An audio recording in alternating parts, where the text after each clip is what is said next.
こんにちは、グリプトです。本日も仮想通貨、ブロックチェーン界隈のポジネガファンダー、チャートなどをまとめてみていきたいと思います。まず ETF 関連では、Wisdom Tree がデラウェア州に XRP ETF の登録をしています。これは後に SEC に S1 を申請する前の動きということで注目されてますね。カナリキャピタル、ビットワイズに次ぐ申請となっています。あと先週の仮想通貨系 ETP の週間フローが出てまして、全体でプラス31億ドルの純流入となっています。アセットごとではほぼビットコインとなってまして、内訳もほとんどが米国、そのうちの20億ドル相当がブラックロックの IBIT からの流入となっています。今後イーサ以下のアルトに流入が生まれるのか注目ですね。あと昨日の米国の ETF のフローは現時点では全体でマイナス 5.4 億ドルの純流出となっています。各ファンド数億ドル規模の流出となっています。連続流入記録も5日でストップとなりそうですね。イーサは若干のマイナスとなっています。一方、香港はプラス 334BTC、ドル換算ではプラス3100万ドル相当、イーサはゼロとなっています。ビットコインの価格は現在9万4000ドルあたりを推移しております。発表された指標の方では、ドイツ IFO 景況感指数、イスラエルの基準金利などがありました。重要度高い指標は特にありませんでしたけども、他ではイスラエルとレバノンの停戦合意報道が出たことや、中国の方で巨大金鉱脈が発見されたという報道が出たことが話題になりましたね。あとはトランプ政権の次期財務長官にベッセント氏が指名されたことも市場に影響しているとも言われています。で、米市場会場後はですね、米金利、米ドルが下落傾向となってまして、停戦報道のリスクオフ期待からか、米株各指数は上向いていますけども、金ゴールドがマイナス 3.2% と大幅下落となっています。ビットコインも一時92,600ドルつけてまして、大幅調整となってますね。個別株の方ではマイクロストラテジーが 55,500BTC 買い増し、セメラサイエンティフィックが 297BTC の買い増しを報告しています。あと他ではメタプラネットがビットコインマガジンジャパンの独占ライセンス契約を締結したことが話題になっています。ただ株価はそれぞれビットコインと同様に調整となってますね。ビットコインの先物の方では OI は全体でマイナス 0.63%、額としては626億ドル相当、比率としては全体ではロングが 52.6%、バイナスミはロングが 56.8% と上入りになっています。今後の指標としては、11月26日に米住宅価格指数、11月27日に米新築住宅販売件数、米コンファレンスボード消費者信頼感指数、米リッチモンド連銀製造業指数、米実質 GDP 改定値、FOMC 議事録、11月28日に米 PC デフレーター、米中古住宅販売制約指数10月、ユーロ景況感指数11月などが控えています。そしてオンラインチャン企画ですね。先週末の私の予想では10万ドルの公募に入ったんで、週足確定と今週の指標ラッシュ、あと月足確定の警戒から、このタイミングで調整に入るんじゃないかと。なので11月26日 AM6 時時点のビットコインは先週末の 98,853 ドルよりも下という予想でした。結果としては停戦報道や中国の金鉱脈発見報道の影響もあってかですね、米市場開場後に金ゴールドが急落しまして、ビットコインも急落、昨日から6000ドル幅の下落となりまして、判定時刻の11月26日 AM6 時時点のビットコインは 94,955 ドルということで、先週末の 98,853 ドルよりも下なんであたりです。ラッキーでした。では明日の予想ですね。指標としては本日から明日早朝の FOMC 議事録にかけて米指標が並んでます。で、本日の米市場を終えると、祝日で休みに入るんですよね。チャート的には9万2000あたりまでもう一段下がってもおかしくない形ですけども、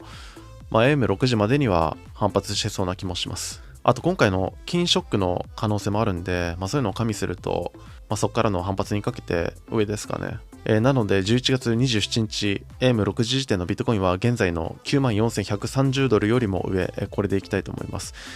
指標としては本日の23時から0時にかけて米指標ラッシュ、そして明日早朝4時に FOMC 議事録となっています。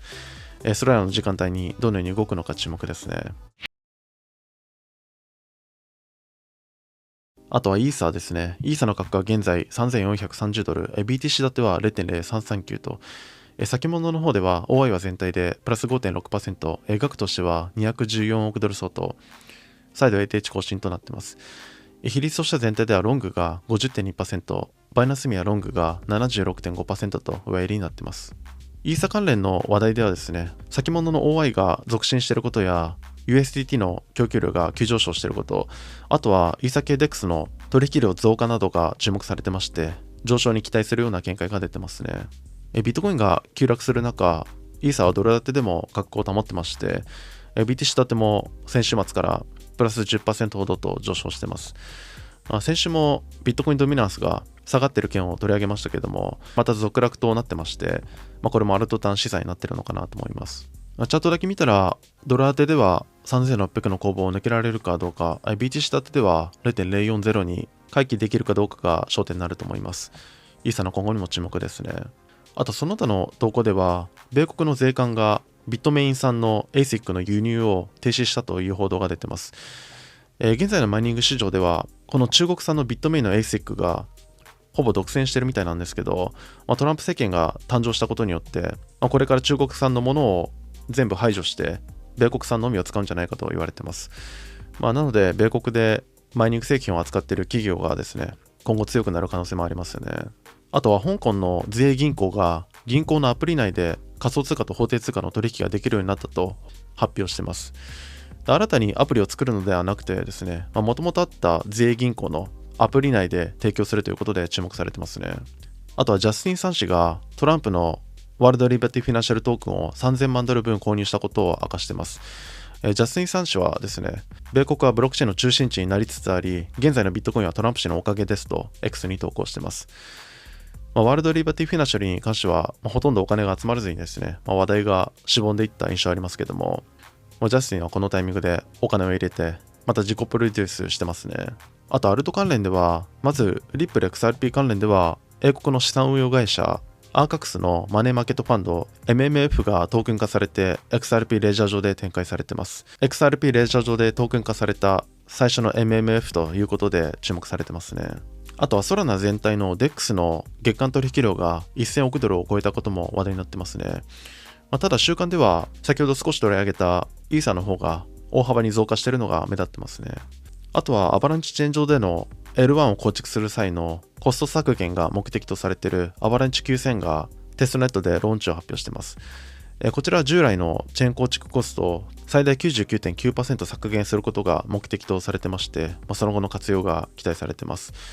あとアクスインフィニティの開発元スカイメイビスが従業員の 21% 解雇を発表しています。約250人の従業員のうち50人が解雇されるとのことですけども、 CEO は企業の財務状況と関係ないと声明を出してますね。ここ1週間の上昇率では XRP、アバックスあたりが強いですね。どちらも上位アルトですけども、ここからさらに上行けるのか注目ですね。